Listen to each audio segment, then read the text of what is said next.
Raipur. Green army of Raipur द्वारा वर्ष 2024 हेतु नवनिर्वाचित पदाधिकारियों का शपथ ग्रहण समारोह Vrindavan hall civil line Raipur में संपन्न हुआ। मीडिया प्रभारी श्री शशिकांत यदु ने बताया कि कार्यक्रम का प्रारंभ धरती माता की प्रतिमा का आरती माल्यार्पण तिलक चंदन लगाकर किया गया। तत्पश्चात वंदे मातरम गीत के माध्यम से कार्यक्रम को गति प्रदान किया गया। कार्यक्रम के प्रारंभ में कुछ श्रुति साहू जी द्वारा श्री गणेश वंदना जी की मधुर संगीत में शानदार प्रस्तुति दिया गया। ज्ञात हो संस्था विगत 6 वर्षों से पर्यावरण संरक्षण हेतु कार्य कर रही है। संस्था अपने कार्यों को सुचारू रूप से संचालित करने हेतु नगर निगम तर्ज पर जॉन वार्ड का गठन कर कार्य कर रही है, जिसमें कार्यरत पदाधिकारियों का चयन केवल 1 वर्ष के लिए होता है।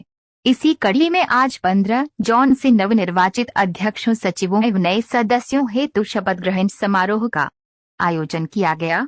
वर्ष 2024 में ग्रीन आर्मी संपूर्ण छत्तीसगढ़ में हरियर छत्तीसगढ़ के लिए कार्य करेगा। मिशन 2024 हमर छत्तीसगढ़ हरियर छत्तीसगढ़ होगा। अब संस्था 17 जॉन से बढ़कर 21 जॉन एवं संपूर्ण 70 वार्ड में वार्ड स्तर पर टीम गठन कर कार्य करेगा। रायपुर का सबसे बड़ा तालाब गजराज बांध बोरिया खुर्द वर्ष 2024 में ग्रीन आर्मी के मिशन पर होगा एवं छत्तीसगढ़ की 2.5 करोड़ जनता को पर्यावरण संरक्षण संबंधी विषय पर जागरूक करने हेतु 1.25 लाख विद्यार्थियों की टीम बनाई जाएगी। शहर आगामी 5 वर्षों में ग्रीन रायपुर के रूप में निश्चित रूप से तैयार होगा। कार्यक्रम के दौरान शपथ अधिकारी श्री अमिताभ दुबे जी द्वारा नवनिर्वाचित पदाधिकारियों तथा सदस्यों को शपथ दिलवाते हुए वचनबद्धता दोहराई गई। फूलमाला बैच आई कार्ड पहनाकर स्वागत किया गया। इस अवसर पर अध्यक्ष इंतजार करता है, न किसी के फोन का इंतजार करता है, वो केवल अपने हाथ में एक विशाल का तिरंगा झंडा लेकर चलता है। आप सभी जानते हैं ना। उस शख्स का कुछ दिन पहले वो भारी तिरंगा झंडा उठाया करते थे, उसका एक्सीडेंट हो गया। जब हाथ मोड़ते थे, एक हड्डी इधर एक हड्डी उधर आ जाती। आज सवेरे मेरे ऑफिस में उनसे मुलाकात हुई तो बताए कि मेरा साई सदन में सर मैंने बातचीत करके कोशिश किया है कि फ्री में मेरा इलाज हो जाए, तो वहां हो रहा है। लेकिन जो शख्स पूरी जिंदगी तिरंगा झंडा विशाल का लेकर घूमता था, उसके पास आने जाने के पैसे नहीं। ग्रीन आर्मी की तरफ से मैंने उन्हें 1,500 रुपया दिया और उनसे अनुरोध किया कि आप एक बार हमारे यात्रा में आइए। वो तिरंगा झंडा उठाकर चलने वाले शख्स कोई और नहीं, वो हैं अख्तर हुसैन कुरैशी। मैं जोरदार ताली के बीच आपका अनुरोध करता हूं।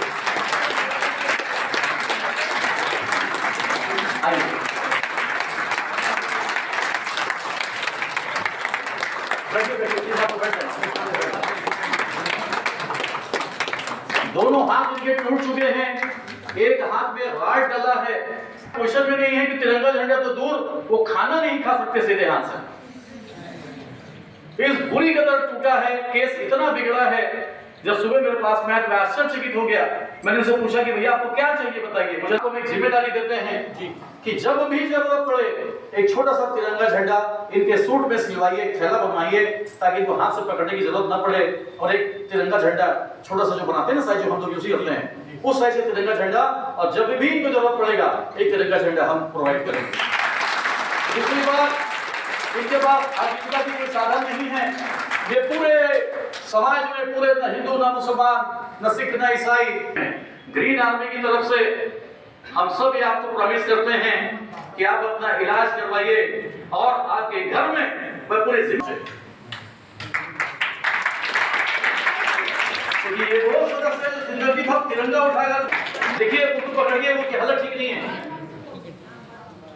उनका पूरा हाथ अलग ऐसा कांप रहा है, अलग से हड्डी बाहर निकली हुई होती है। बिल्कुल बिल्कुल, जो मदद करना है कर लीजिए, डायरेक्ट उनको रहे मदद। मेरे ख्याल से अख्तर भाई, जब भी आपको जरूरत पड़ेगी पूरे ग्रीन आर्मी की टीम आपके लिए तैयार है। एक जोरदार तालियां अख्तर भाई को सम्मान करते हैं। थैंक यू अख्तर भाई, आपकी जिंदगी में तिरंगा उठाया है, हम सब पे कर्जा है। पूरी ग्रीन आर्मी की टीम आपके साथ में है। पूरे जीवन आपके घर में कभी अनासी कभी नहीं होगी, पूरे जीवन नहीं होगी। बैठिए, बैठे सभी लोग बैठे। अख्तर भाई, अगर उनको बात करूं तो एक मुसलमान है और उन्होंने धर्म बनाया कि मेरा धर्म है तिरंगा, और सारे कार्यक्रम हम लेके हम तिरंगा लेकर पहुंचते हैं। तिरंगा मैन के रूप में रायपुर की आपको ये जाती है, ग्रीन आर्मी आपको सैल्यूट करती है। थैंक यू भैया। राजू भैया थोड़ा मदद करो, हाथ को पकड़ना, हाथ को पकड़ना। तो गुरदीप भाई इनके जैकेट में कुछ एक पॉकेट बनवाइए और एक तिरंगा का झंडा ताकि आप रस्सी से बांध दीजिए, ताकि हाथ की जरूरत ना पड़े और बिना लोड के वो तिरंगा छोटा वाला बहुत बड़ा है वो सब ऐसे। दूसरा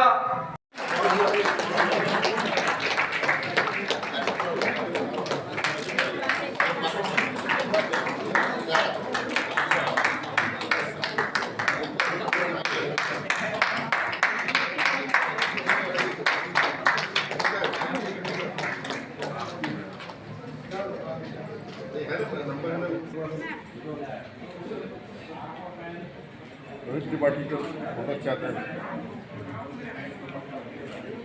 हम एक नई टीम को तैयार करते हैं और नए साथियों को मौका देते हैं। वर्ष 2024 में अलग अलग जोन में 15 जोन में जो हमारे लीडर रहेंगे वो एक एक करके सामने आते जाएं, और जब वो सामने आते जाएं मैं अपने ग्रीन आर्मियों के साथियों से अनुरोध करूंगा कि आप सब इनका माला पहनाकर स्वागत करें। जोन प्रेसिडेंट स्टेज के पीछे आ जाएं और जोन सेक्रेटरी लाइन से नीचे आ जाएं। मैं पुनः निवेदन करता जोन सेक्रेटरी के रूप में है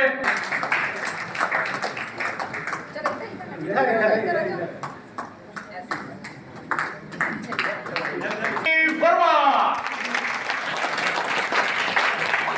जोरदार ताली पद्मिनी वर्मा जी के लिए।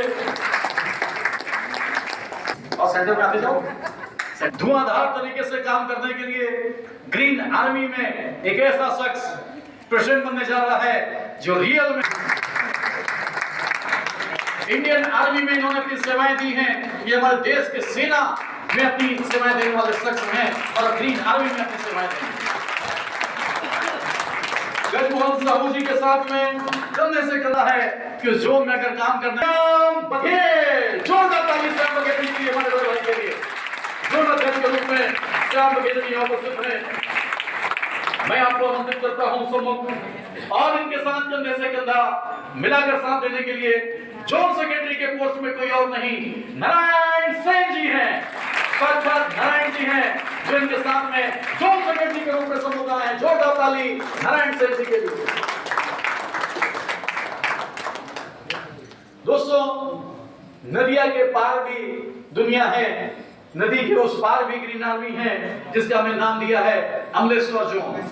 के बीच में रखते हैं दिलीप तिवारी, और दिलीप तिवारी जी के साथ में जोन सेक्रेटरी। इसके बाद में हम आगे बढ़ते हैं एक और हमारा जोन जो काफी समय से थोड़ा पीछे चल, और उसके बाद जोन सेक्रेटरी में एक युवा साथी का नाम है, एक ऐसे युवा साथी जिसको देखकर आप कहेंगे कि ब्राह्मण पारा जोन में अब एक युवा शक्ति आ गई है।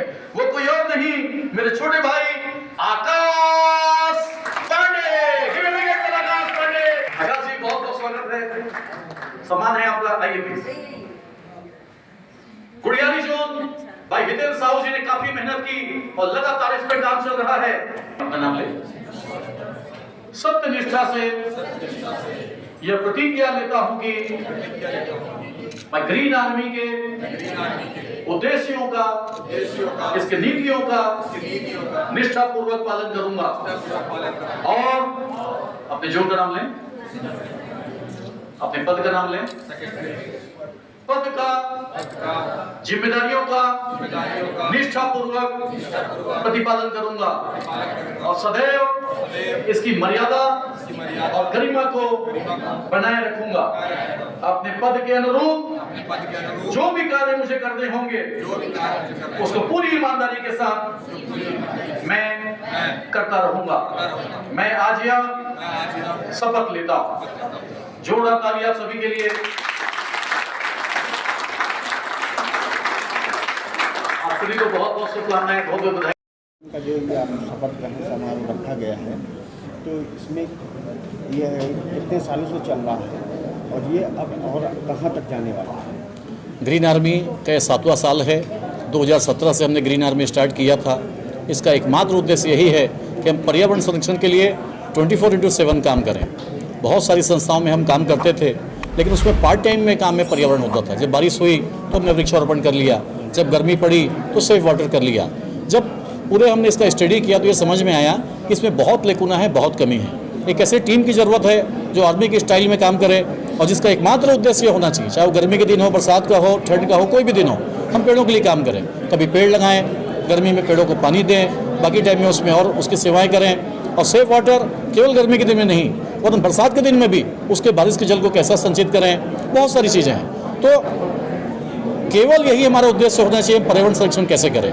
इस मुख्य उद्देश्य को लेकर हमने ग्रीन आर्मी टीम बनाई है। और अभी आज जो शपथ ग्रहण हो रहा है उसके बारे में बता दूं, हर साल हम अपनी टीम को रिवाइज करते हैं और आज पूरे 15 जोन अध्यक्ष ने हमारे शपथ लिए हैं और पूरी ये टीम हमारी 2024 में एक मिशन मोड में काम करेगी।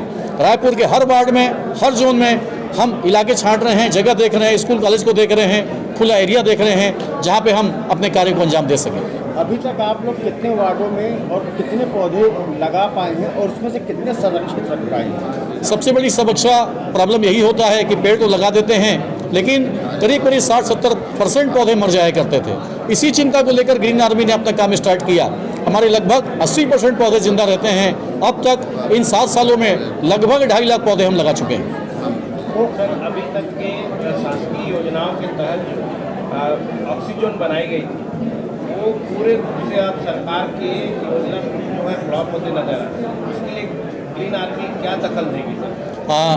ग्रीन आर्मी सबसे पहले तो जब ऑक्सीजन बना तो हमने उसका स्वागत किया, क्योंकि एक शुरुआत तो हो रही है। निश्चित रूप से इस सोच की ज़रूरत होती है। हर बार हमने देखा है कि पेड़ों को काट कर कंक्रीट का जंगल बनता है।